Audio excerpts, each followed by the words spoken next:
Mine, I don't mean to look like it's going to last a long time. A few words I wanted to say. And I couldn't remember them, so I have to have these old guy glasses. Even though my surfboard's still wet. We are very fortunate. And I just wanted to say a few words about how we want to thank each and every one of you tonight for being here. It means so much to my wife and my family that you would recognize her for the extensive knowledge and compassion that she does have. She's a generous old soul, my wife. And you can attest to the many things that she's always given day after day to anyone in need.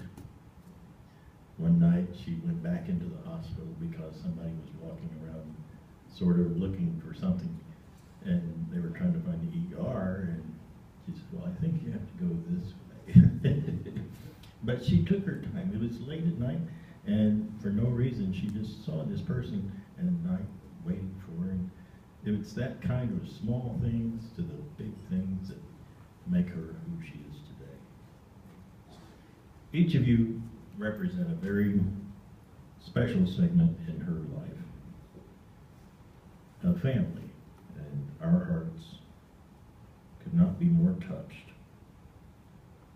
Every now and then, we encounter someone in our lives that, without fanfare or awareness, we subtly find comfort when we embrace their knowledge, compassion, and fairness.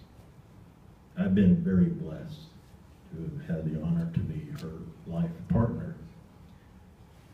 I have observed her embedded traits on a daily basis of hard work, and I believe to this day her middle name should have been Mercy.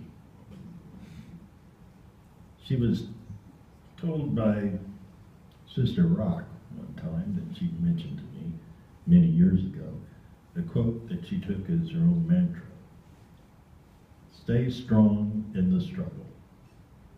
And she has. I will never forget her shouting to me as I was being rolled away on a gurney to surgery not too long ago. Said, Rick, you stay strong. And I think I muttered, yes, dear. Oh, but life is much like a horse race. That's what I was thinking. First out of the gate, we're ready with a lot of confusion and noise and not sure where we're going. Then we get into the turns, the first turn, and we start changing our balance about how we do things, and then we get into the back stretch and we're trying to figure out, okay, I got the long haul here, how do I position myself for getting through? Then we go around the clubhouse turn and everything changes again. And then finally, we go into that home stretch, and I think that's where we are now. We see the finish line, and for some unknown reason, we see a pathway of the most blessed events in our lives. So I leave you with a thought or two,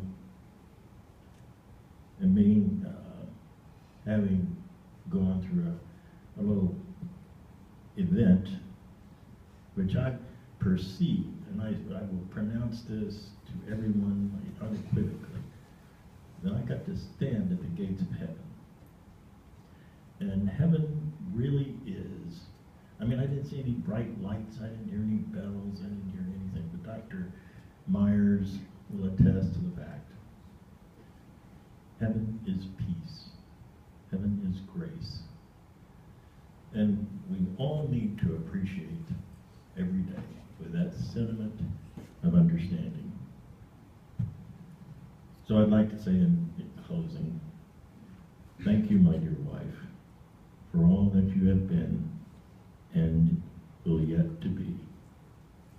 You have worked within grace and compassion and paved the way for the path of mercy mercy with hope. I would kind of like to end my little thing here tonight with the only prayer that seemed appropriate. So if you're going to just take a moment, and you can just listen, in your own way. Our Father, who art in heaven, hallowed be thy name. Thy kingdom come, thy will be done, on earth as it is in heaven. Give us this day our daily bread, and forgive us of our trespasses, as we forgive those who trespass against us. Lead us not into temptation, but deliver us from evil. In the name of the Father, the Son, and the Holy Spirit. Thank you for your kind attention and patience. And we ever so much love each and one of you. Thank you.